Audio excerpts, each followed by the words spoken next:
from Zach on Saturday was just secondhand. It's from other people watching. So it was actually Mhm. kind of crazy, just the noise that was being spewed out and what people were hearing. Like look, everyone's gonna have a different view on it, and a different opinion about it. We're trying to look. We as fans, we want everything. We want to get as much as we possibly can. So we're gonna try to Yeah. gather what we can and get our take our opinion about it.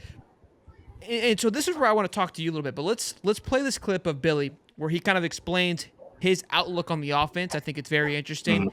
Then we'll talk a little bit more because I want to kind of talk to you about the expectation of where the team should be at this time. So let's Yeah. play the clip and then we'll go. Mhm. Number. We got really good work in the kicking game too in all 6 phases. I think offensively we want to try to create more explosive plays.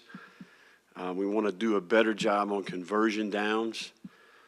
And I think the tempo needs to pick up a little bit. We need to improve in our 2-minute operation. And then defensively, a lot of plays where we got 10 right and 1 wrong, where, the good teams that we play will expose that, right? So consistency is what we're looking for. The tackling was good outside of a handful of plays, and I think those proved to be costly. So we've got to continue. If we want to have a good football team, we've got to be a really good tackling team. You're not in this one. We'll get to tackling. We'll cover that one separately here in just a minute. But I loved Mhm. hearing Billy talk about explosiveness and offense in the same sentence, and then having more of a tempo and more urgency. He said on 2-minute warning, which is something that I had a huge issue with last year. So again, it kind of, and I always kind of try to judge his demeanor through these pressers. He felt again, when he was saying these things, when he told the tackling number, which was 20 missed tackles out of 122 that people just ran with, and we'll break that number down in just a moment. It didn't seem like in a sense of worry. It was simply like, hey, here's where we're at. These are the things that we noticed and what we're looking to make progress with. But it was great to hear about the offense. The one thing I do have a critique on is nobody asked about the offensive line, which obviously was a big piece of conversation of where is it? We haven't had much of it through the first 6 practices, much clips, how they're producing. But then we get clips of Treon Webb and Jaden Ball and Kane Daniels, and we hear about them breaking through gaps and doing these things. Is that, what's causing that to be? Is it the O-line's performing better? Is it just the running backs? We don't know. That's kind of where we're at with it. But I wanted to get your thoughts because everybody's talking about hey, the line isn't where it should be. A lot of the conversation is Crenshaw isn't football ready like we would hope him to be. What is the expectation, for that first 1 week and 2 weeks of fall camp? Because think about it, these guys haven't played since spring, which is April, Right. right? They've just been working out for the last few months, but real football since last November. I mean, practice, Right. yeah, but real football since last November, and I think this is going to be the closest it's probably been in a very long time. So where should they be? This show is sponsored by BetterHelp, and this year has gone by so quickly. What's something you're proud of in 2024? What is something that you still want to accomplish for the remainder of the year? I know it's going by so fast, but we still have time to go after your goals and knock those bad boys out. When life goes at you fast, it's important to take a moment to celebrate your wins, but also reflect on your losses. Therapy can help you take stock of your progress and set achievable goals for the remainder of the year. If you're thinking of starting therapy, give BetterHelp a try. Use the link in the description, betterhelp.com, and use the code HIGHTOP to get 10% off your first month.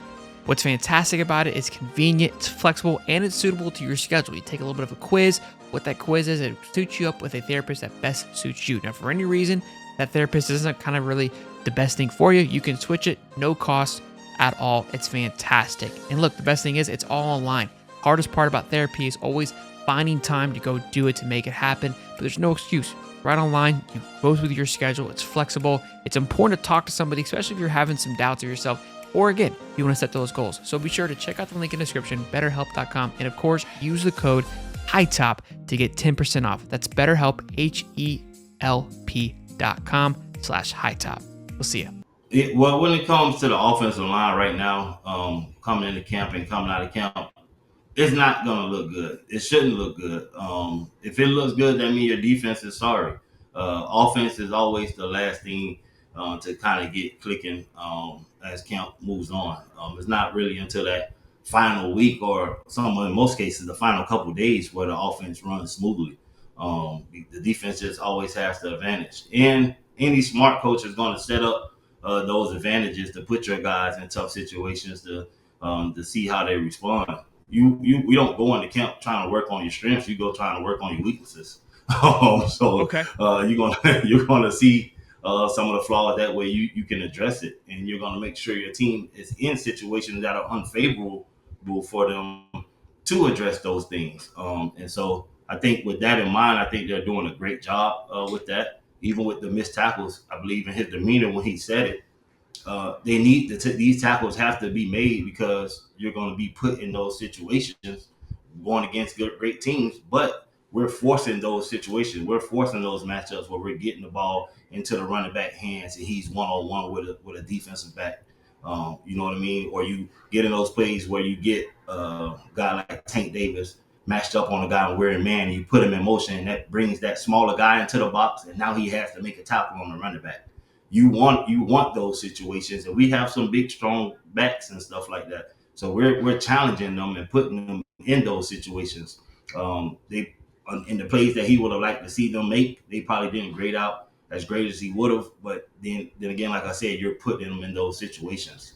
It's not forced. So throughout a total of a game, it's different. You know what I mean?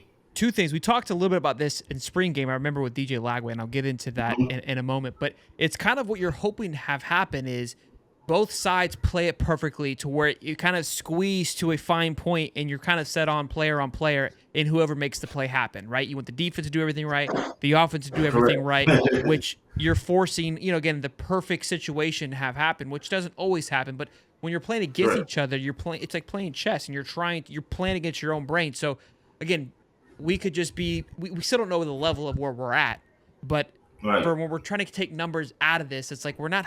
If we have 100% tackle rate, then we're gonna go. We got no weapons on offense? We got nobody doing anything. We talked about it in the spring game. I remember it very vividly because for the first few practices, DJ struggled, threw some picks, put into a situation. And you brought up look, I've got to believe that they're putting him in the worst situation possible to make a mistake, to where he has to be so damn perfect that he does not make a mistake.